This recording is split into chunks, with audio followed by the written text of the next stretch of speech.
Next is CDI 2. Special Crime Investigation deals with the study of major crimes based on the application of special investigative techniques. In the Philippine settings, the following are the PNP considered as special crime investigation: homicide, robbery, rape, kidnapping, carnapping, bomb threats and explosion, illegal recruitments, and the last is terrorist activities. Basic job of investigator: to discover whether an offense is committed under the law, to discover how it was committed, who committed it, and whom it was committed, and why it was, and how and when it was committed, and lastly is any circumstances that why it was committed. Mistake in homicide investigation: homicide investigator cannot be corrected. Homicide investigator cannot cross the bridge which he burns behind it, and it is important that the competent person shall adequately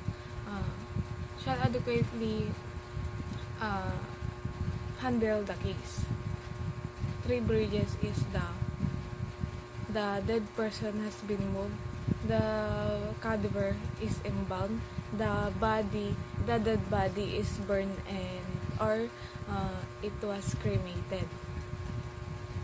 Basic guide of investigator to look upon are established the following: the corpus delicti, or the fact that the crime is committed, the methods of operation of the suspects, identifying the guilty party.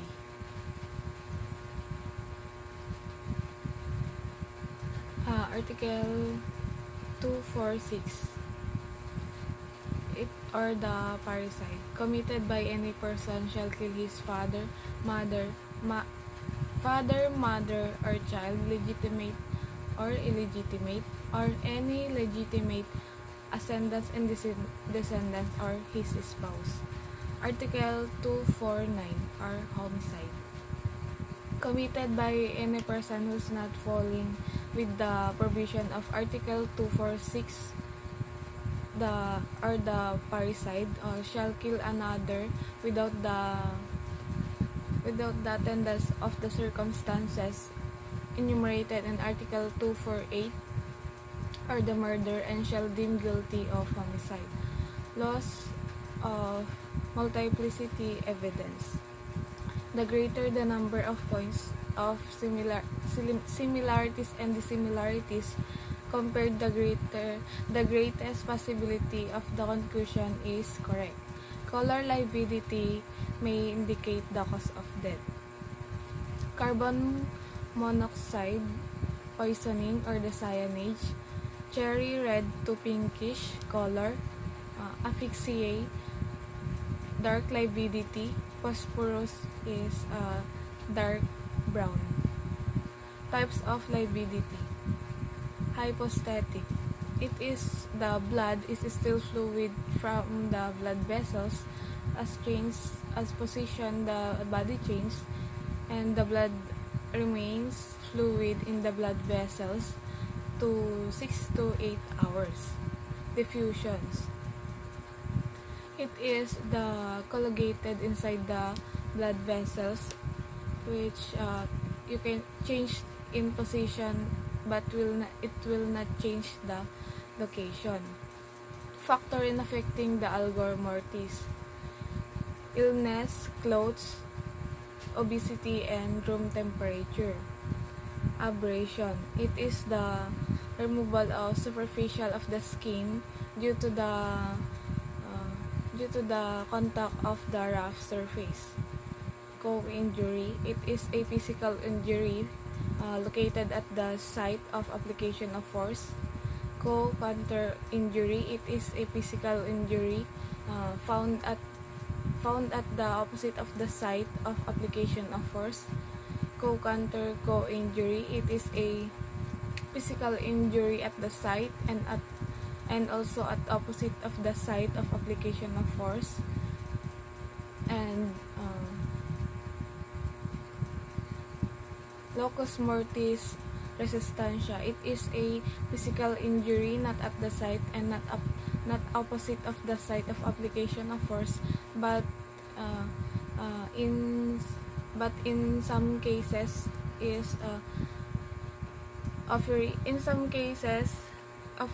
a at least resistance of force applied.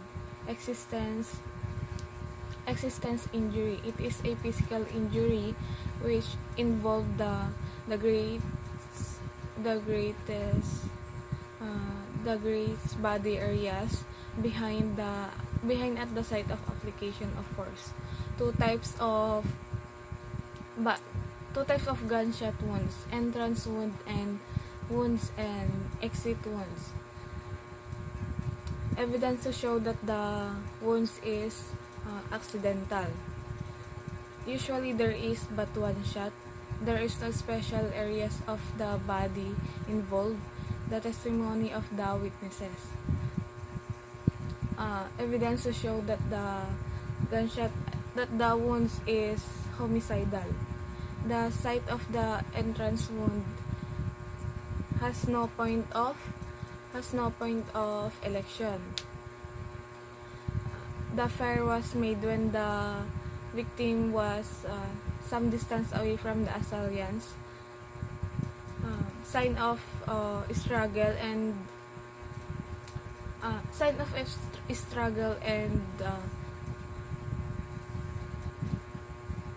defense wound is present in the present in the victim.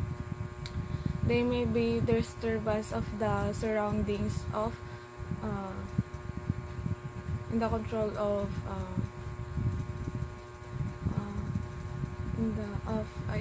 precious struggle. And lastly is the testimony of the witnesses. Types of robberies. Robbery with violation and intimidation.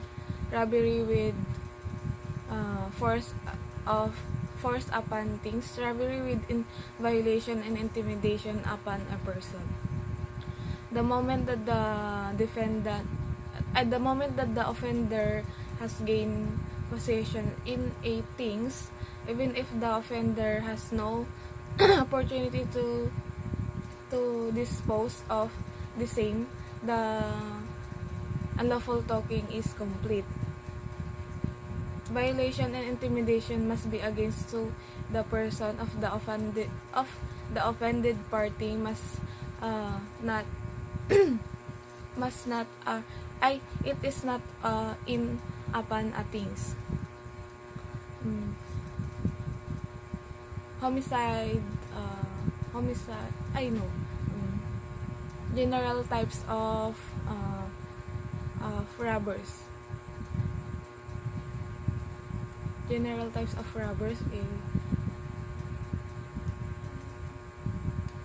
Professionals, it is those person who work as a robbers and make themselves as they make a trademark of their living and had no other means of income. Amateur, it is a motivated by greed and it is about the motivated by greed and desire from a thrill and self-testing. Homicide with robbery, it is when the crime of homicide is happened in the occasion of robbery. Article 83 RA 8353, it is which amended the penal code on penal code on October 22, 1997, that the both male or female can do rape, and Also, RA 8353 introduced the application of the principles of marital rape.